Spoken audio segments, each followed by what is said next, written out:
Bonjour à tous et à toutes. J'étais en train, il doit être à peu près 7h40 ou 7h50. J'étais en train de me faire une réflexion.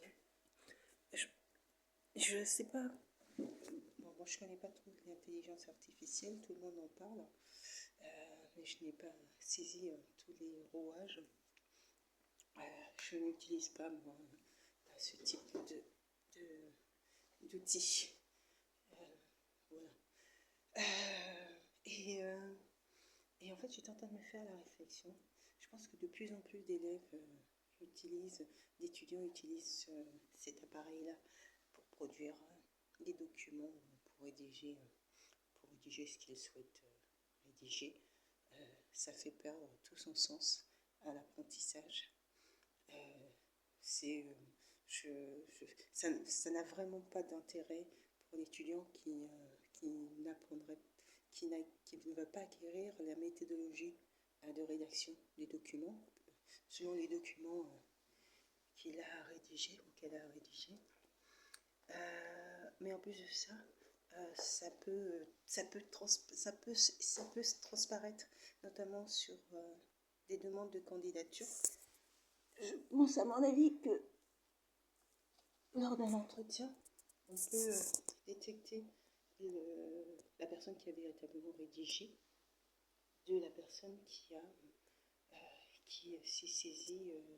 On le voit aussi même dans d'autres méthodes, c'est-à-dire que quand j'ai commencé moi à rédiger des lettres, j'ai pris des lettres sur Internet et j'ai regardé comment, c'est logique, hein, comment rédige-t-on une lettre de motivation. Donc sur Internet, vous avez plein d'exemples de lettres de motivation et ça permet de pouvoir voir à peu près quelle est la méthodologie, les mots à utiliser et tout.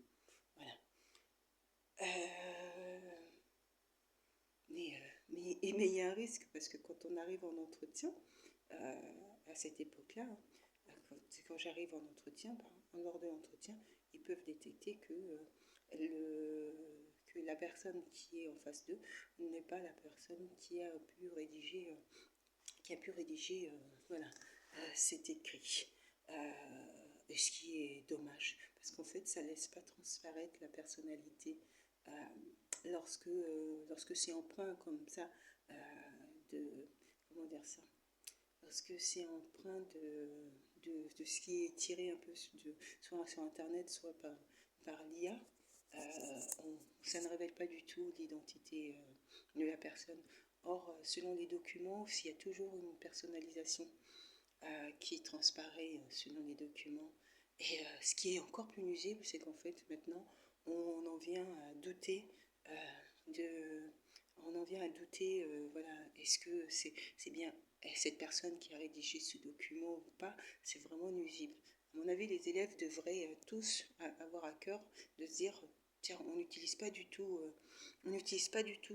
cet outil pour balayer ce doute qui nuit en fait aux écrits professionnels et puis enlève de la... moi je trouve que ça rend moins appréciable les documents, dans ce sens où, voilà, si ça a été fait par un ordinateur, ouais, bon, c'est comme je disais, ça ne laisse pas transparaître l'identité. Et puis on voit, pour avoir lu un document que je pense avoir été rédigé en grande partie par l'IA, on voit que deux fois il y a des éléments qui ressortent et qui font dire voilà, que c'est pas la personne qui a rédigé ça, ou en tout cas l'IA a été aidant pour la rédaction du document. Donc voilà, ça enlève parce que ça demande du temps de réfléchir et de maturer une rédaction, un écrit, de rechercher ce qu'on va mettre, mais c'est pas du temps qui est perdu, en fait. Et techniquement, lorsqu'on a rédigé une lettre et que lorsqu'on l'a bien rédigée, après, bon, quand c'est des candidatures, on est capable de pouvoir comment dire ça, adapter sa lettre, voilà, si la lettre est déjà bien rédigée, bien ficelée. Bon, petit sujet du matin. Donc là, je vais...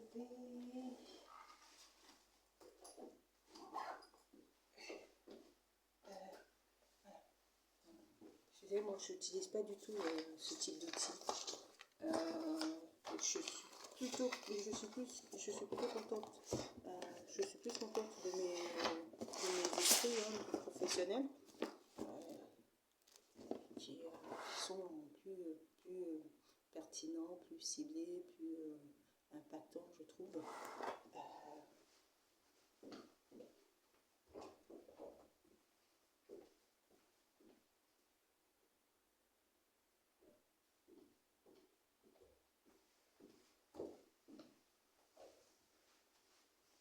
Je pars ce matin en intervention dans le domaine du handicap.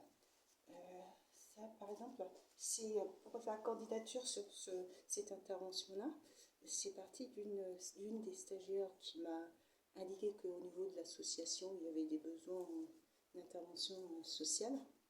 Et donc, j'avais envoyé une candidature, mais je pense que j'avais envoyé une candidature, donc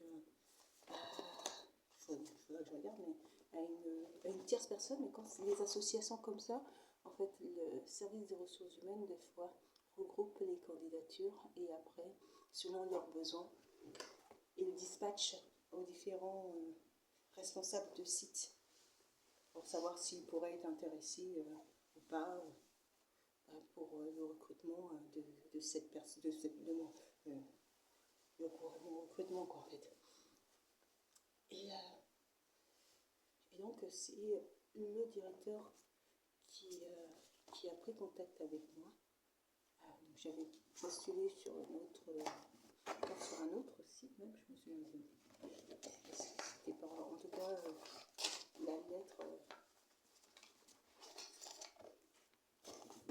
en définitive, ma candidature avait été retenue par ce directeur-ci. Et donc voilà, donc j'interviens dans ce domaine-là.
Un peu trop couverte parce que je pense que je vais avoir chaud.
pas une écharpe, mais je pense que ça va. Tiens, encore dans le...